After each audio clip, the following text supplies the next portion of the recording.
Welcome to Santillana del Mar in Cantabria, Spain. Near the cave of Altamira, renowned for its prehistoric cave art of charcoal drawings and polychrome paintings. The earliest of these paintings was created around 36,000 years ago. This is the period of the Old Stone Age. During the 1970s, it was observed that the paintings in the original cave were being damaged. This was due to the carbon dioxide and water vapor in the breath of the large number of visitors. A replica cave and museum were built nearby and completed in 2001. In the cave, human occupation was limited to near the mouth, which is quite wide and allowed in light.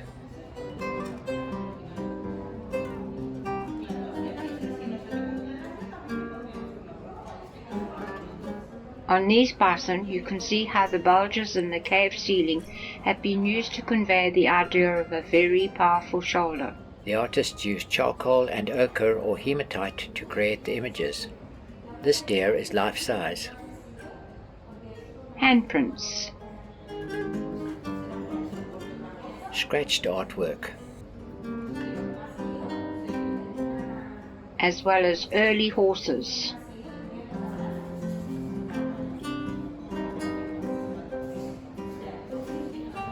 A joker in the pack. There is a recreation on forming the image of a bison.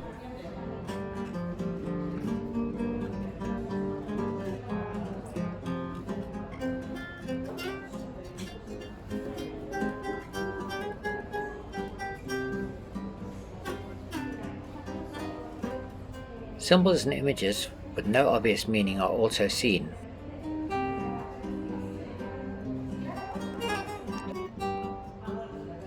Back out in the sunshine, we are free to roam around Santoña del Mar, the Collegiate Church of Santa Juliana.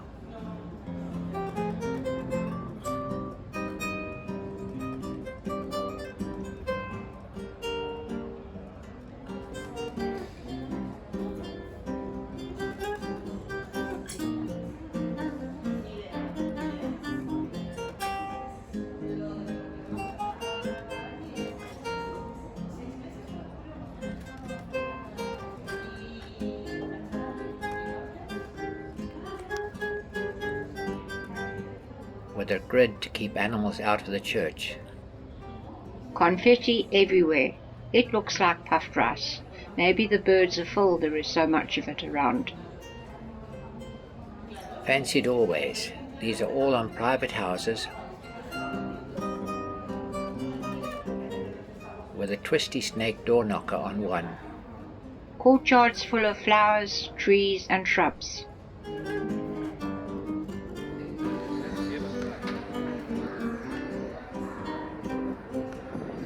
A textured timber and brick home.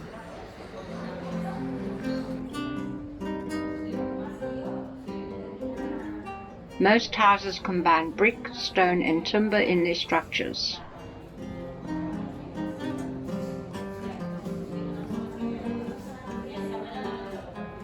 A family crest indicates this may be owned by a wealthy family.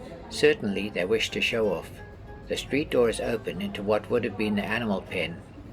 Wealth is shown by the fact it is not used for living, suggesting the family have enough space upstairs.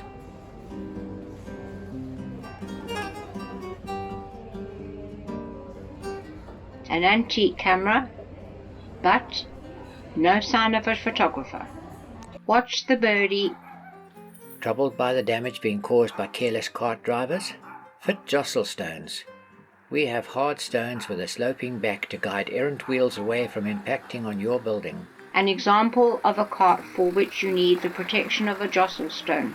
Nothing to indicate the meaning of this crest, but it seems to involve angels and the devil. No one would succeed if they planted seeds on a wall such as this, but nature takes it in her stride.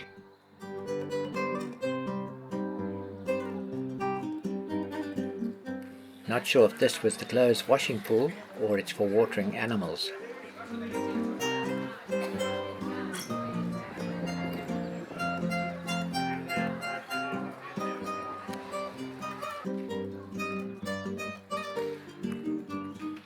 Coffee, while this guy keeps check and ensures everything is peaceful.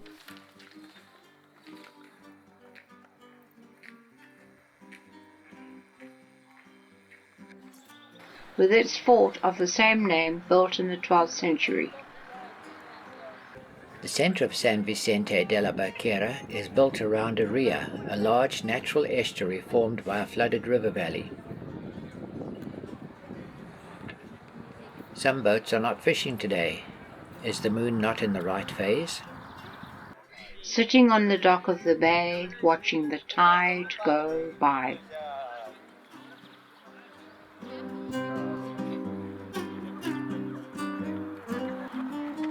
The Maza Bridge crosses the Brezo Mayor, which feeds the floodplain around which this town has been built.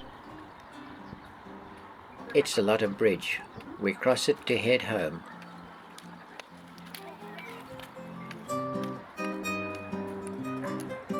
Tomorrow is another day. It's today and we are in Liérganes. Walking through an avenue of pollarded trees, we start in the old part of town, El Mercadil, with its classicist architecture from the 17th and 18th centuries. The town's wealth shows in the grace and style of the homes. This is due in part to the cannon factory that was the first in Spain and dates back to the 16th century.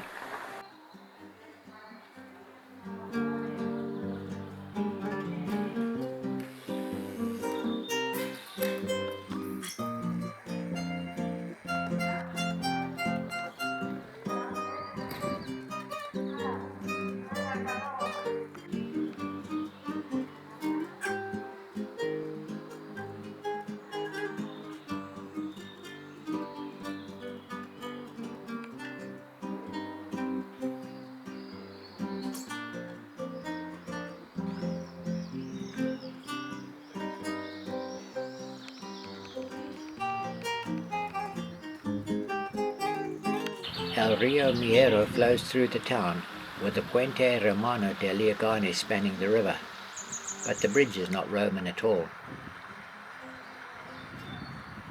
Liérganes sits at the foot of two small hills, Marimon and Cotillon, known locally as the Breasts of Liérganes. They can be seen in the background over the bridge.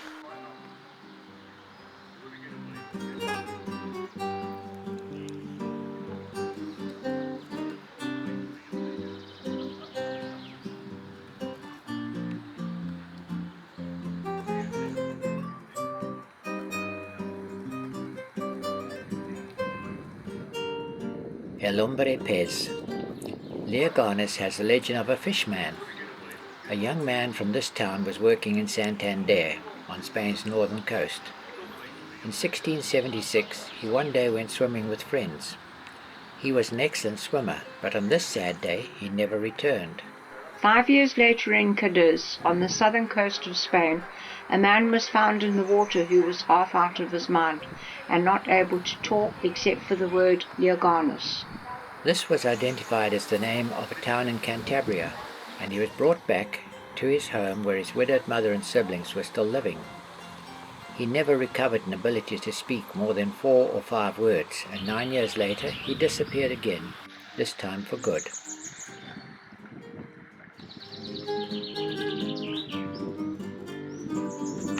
Strolling back through the town, admiring the pot plants and the small gardens that flourish here.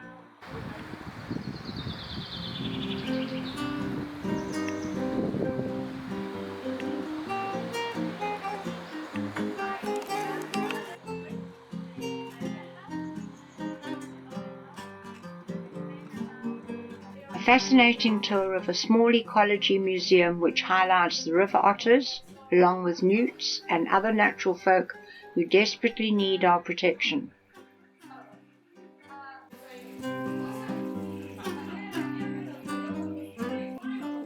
A last morning beach walk.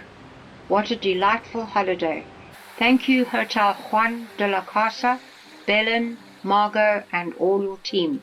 Through all the fuss of security at the airport. Muchas gracias. Adiós, España.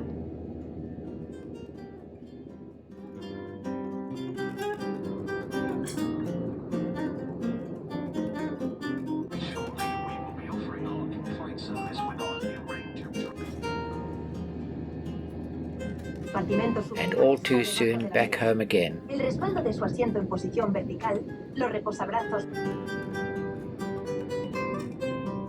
Welcomed by these portraits of Queen Elizabeth II, created from hundreds of photographs.